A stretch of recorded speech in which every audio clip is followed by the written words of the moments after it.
Another question that's come up a lot is how can we communicate and interact authentically in an increasingly digital world of curated images and personas, AI? I mean, amazing technology, right?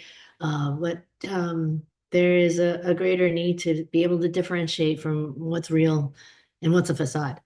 So I think what is key here is being genuine and transparent in everything we put out there, whether it's digital online or just walking on the street.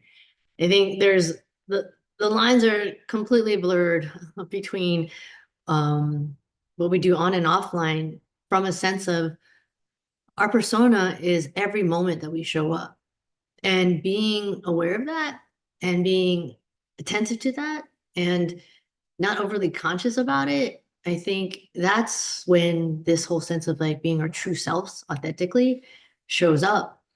And that is also, it's not when you're looking and feeling your best and all that is a lot of the images that we see out there, but it's in the raw moments too. It's not just the highs, it's the lows.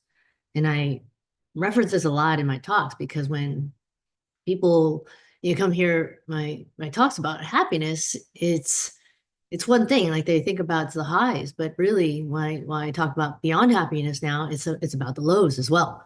It's about both and everything in the gamut in between. And being able to be, aware of that and intentional of being able to process those things is huge in how it shows up in today's world. So I think that's the biggest thing is like I openly talk about I'm the happiness person, but no, I want to go beyond because I want to talk about loss. I want to talk about grief and how that adds to ultimately a most fulfilling, even more fulfilling than happiness kind of life every day.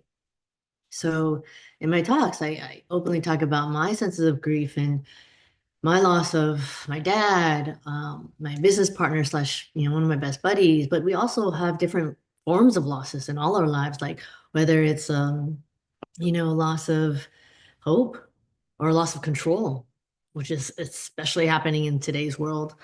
Um, or even loss of like, I don't know, maybe if you invest in Bitcoin, maybe you lost your password.